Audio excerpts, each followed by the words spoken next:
Good afternoon. I want to start by thanking, with everyone else who has thanked, the Kingdom of Morocco, His Majesty King Mohammed VI, may God assist him, Delegate General Tamek, and all the DGPR for being such gracious hosts and providing such a lovely venue in which so many of our international partners in corrections can celebrate our camaraderie, the fantastic work we do in the most difficult circumstances, as well as teach and learn from each other. On behalf of the United States Department of State, Bureau of International Narcotics and Law Enforcement Affairs, I thank you for allowing me the honor to speak with you here today. I also wish to thank the panel members and the moderator for your dedicated service and sharing their expertise with us today. And I thank my family for allowing me out of the house and out of the country to be here with you today as well. Now, I timed my words out to about 13 minutes, and I had about 16 hours of travel and a serious jet lag, so I'm just asking the moderator to just give me a little bit of leeway.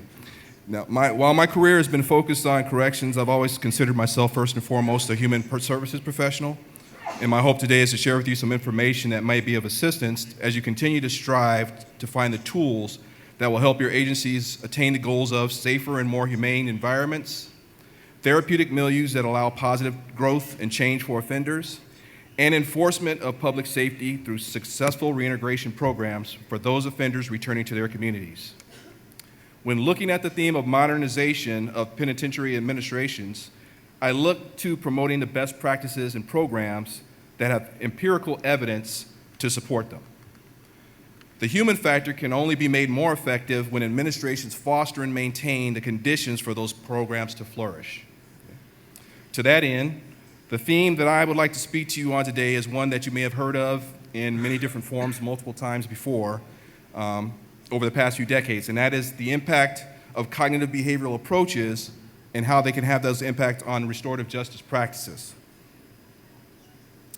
To be able to successfully fold these two concepts into one can make the difference between maintaining the status quo and truly achieving higher levels of efficacy for all aspects of correctional and reintegration programs.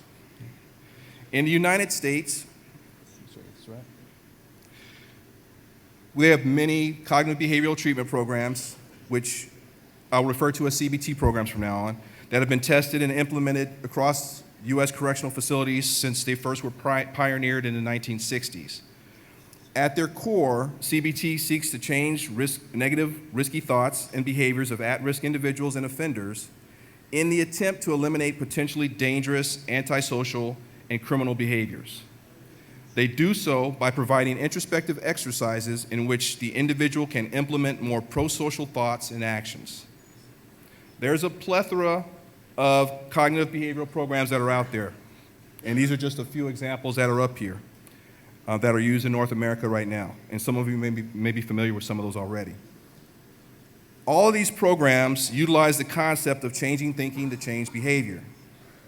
And it's not my goal here today to personally advocate for one or the other of these programs in this forum, because it's my general belief that with a dedicated cadre of trained facilitators and a supportive administration that fosters positive and progressive change, any of them could be life-changing and successfully implemented.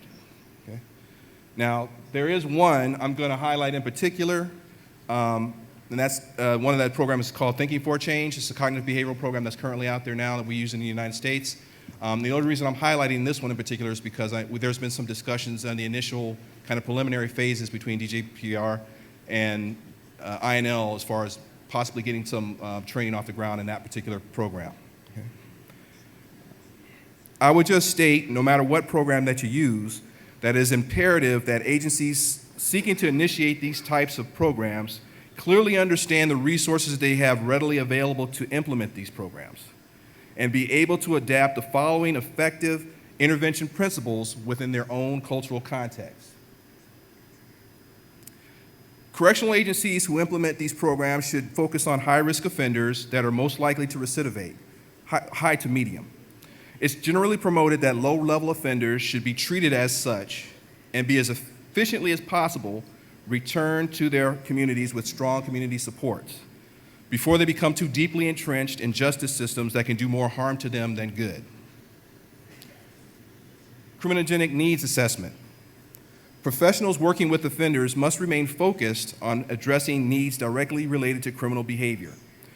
Criminogenic needs generally encompass 4 to 8 dynamic and static needs categories, including family relationships, education, employment, substance abuse, leisure time, recreational activities, peer relationships, emotional stability, mental health, and so on.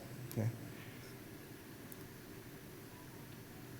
Whatever program you have, you must address the antisocial thinking processes in which the offender may have.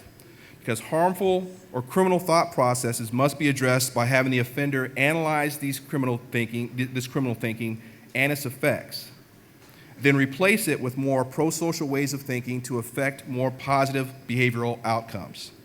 This is all done with the objective support of correctional professionals using a multidisciplinary approach. The program should instill some form of self-control and self-management. Using CBT programs should help instill mechanisms into the offender's thought process, allowing them to act much less impulsively and making the process of these consequences of negative thoughts and inappropriate actions be addressed. The offender is in charge of that change, and they must own it, both the successes and the failures.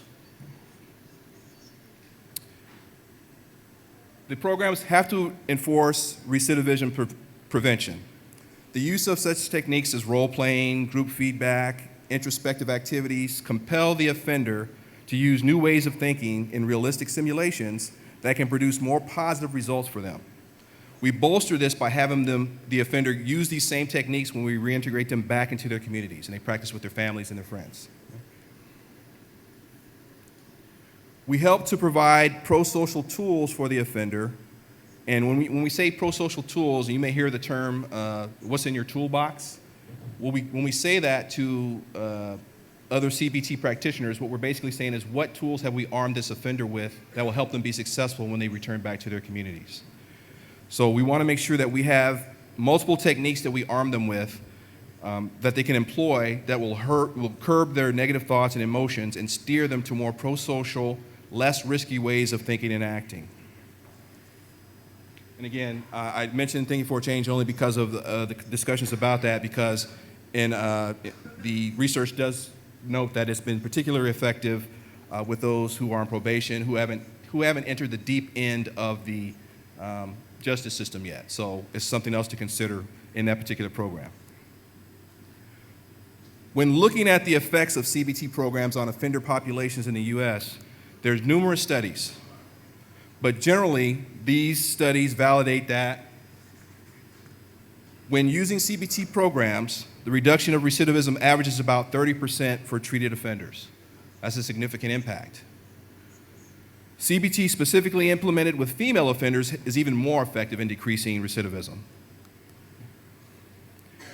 CBT programs for moderate and high-risk offenders yield a significant return on investment.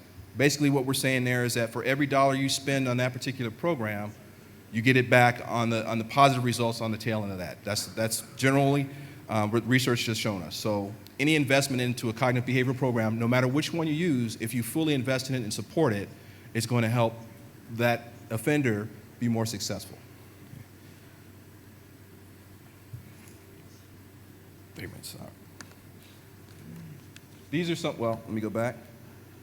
These are some examples of some programs, without going into detail on that, are occurring in the United States that help support CBT in those different areas in different states. But again, these are all these different elements that have been produced across the country that have been researched and been given the elements, the evidence that helps us determine that these are successful programs. And these are just a few of many. I would encourage anyone thinking of implementing a CBT program to research the best practices and select CBT modalities that best suit your culture and your resources. So now that we have discussed the implications of utilizing CBT programs, let's bring in restorative justice. Restorative justice, or RJ principles, on the other hand, is a more recent concept first introduced in the 1970s in the United States, and is primarily defined as repairing the harm caused by criminal behavior through a cooperative and collaborative process between the victim, the offender, and the correctional professional. In other words, it's designed to make the victim whole again. RJ practices are not well researched. There's not a lot of empirical evidence that I could show you and data I could show you on these particular programs. But I would say is that they hit the mark when they address the moral impact of criminal acts to victims. With RJ programs, victims are more clearly heard, their emotions are felt, and they're given more audience to not exact vengeance per se, but to bravely and without repercussion stipulate exactly what they want their offender to do to make them feel safe, feel heard, and restore their faith that the offender and the criminal justice system will do everything in its power to make the wrongs right again. And again, these are some examples, some of which you may have seen or you may have implemented in your own agencies and wherever you're at. But we have seen these to be effective when it comes to the victim feeling like, again, their issues are being heard and they're being addressed. Okay? And again, I won't go into detail with them because of time. But I will just say is that no matter what type of restorative justice process you use, it has to be done with a mutual agreement between the offender, the victim, and the correctional professional. If you don't have that, it's not going to be successful. But whatever you come up with, it has to be reasonable, attainable, and meet the needs of the victim for restoration. Yeah, 1 minute. All right, so in summary, just to let you know, positive thinking equals positive behavior. And then, again, when you have those pro-social thoughts tying into restoring the victims, you're going to have stronger communities. Okay? So hand in hand, you will provide the most effective reintegration tools that work in synergy with each other to sow the seeds of lasting positive change for offenders, meaningful healing for the victims, and restoration of communities that are affected by criminal acts as well. I appreciate your time and attention. And again, my contact information is there, and there's some references for you that I'll be happy to give to you, or my counterpart out here, Rick Corsi. Some information there if you choose to. But again, I'd say if you want to talk about INL partnerships and collaborations, I would direct you to the in-country Senior Corrections Advisor, Rick Corsi, who some of you already know, as far as talking about different collaborations. Again, I want to thank you guys for the time. I appreciate it. This is one of the great honors of my life to be up in front of a group of professionals like this. And I wish you the best, safe travels, and the rest of the conference. So thank you very much.